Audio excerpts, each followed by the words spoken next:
ଲୁଚା ଛପାରେ ଚାଲିଛି ଜୁଆ ବେପାର। ରାତାରାତି ବଡ଼ଲୋକ ହେବାର ସ୍ୱପ୍ନରେ ଜୁଆ ଖେଳକୁ ରୋଜଗାରର ପନ୍ଥା ଭାବେ ବାଛୁଛନ୍ତି କିଛି ଯୁବପିଢ଼ି। ଖାଲି ସହରାଞ୍ଚଳ କାହିଁକି, ଗାଁ ଗଣ୍ଡାର ଯୁବପିଢ଼ିଙ୍କୁ ମଧ୍ୟ ଘାରିଛି ଏହି ଜୁଆ ଖେଳ ନିଶା। ନବରଙ୍ଗପୁର ଜିଲ୍ଲାର ଉମରକୋଟ, ଝରିଗାଁ, ରାଇଘର, ଡାବୁଗାଁ, ସିଂହାରୀ ଏସବୁ ଥାନାଞ୍ଚଳଗୁଡ଼ିକରେ ଏବେ ମଣ୍ଡେଇ ଚାଲିଥିଲା ବେଳେ ଲୁଚା ଛପାରେ ବିଭିନ୍ନ ସ୍ଥାନରେ ଚାଲିଛି ଜୁଆ ଖେଳ। ଖାଲି ଜୁଆ ନୁହଁ, ତିନିପତି, ଗଞ୍ଜା ଲଢ଼େଇ ଆଦି ବେନିୟମ କାର୍ଯ୍ୟକୁ ବ୍ୟବସାୟ ରୂପେ ବାଛୁଛନ୍ତି ଯୁବପିଢ଼ି। 2015 ମସିହାରେ ସୁପ୍ରିମକୋର୍ଟଙ୍କ ନିର୍ଦ୍ଦେଶରେ ଗଞ୍ଜା ଲଢ଼େଇକୁ ନିଷେଧ ଘୋଷଣା କରାଯାଇଥିଲା।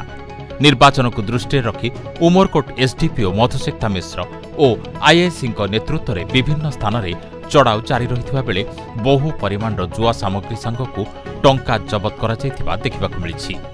ଅପରପକ୍ଷେ ନୂତନ ଭାବେ ଏସ୍ଡିପିଓ ମଧୁସିକ୍ତା ମିଶ୍ରଙ୍କ ଯୋଗଦାନ ପରେ ଜୁଆ ଖେଳୁଥିବା ଲୋକଙ୍କ ମନ ଭିତରେ ଛନକା ପଶିଯାଇଛି। ବେଆଇନ ଜୁଆ ଖେଳକୁ ସମ୍ପୂର୍ଣ୍ଣ ଭାବେ ଆଗାମୀ ଦିନରେ ବନ୍ଦ କରାଯିବ ବୋଲି ଉମରକୋଟ ପୋଲିସ ପକ୍ଷରୁ ପଣ କରାଯାଇଛି। ଜୁଆ ଖେଳୁଥିବା ଦଲାଲମାନଙ୍କୁ ବାରମ୍ବାର ଚେତାବନୀ ଦିଆଯାଇଛି।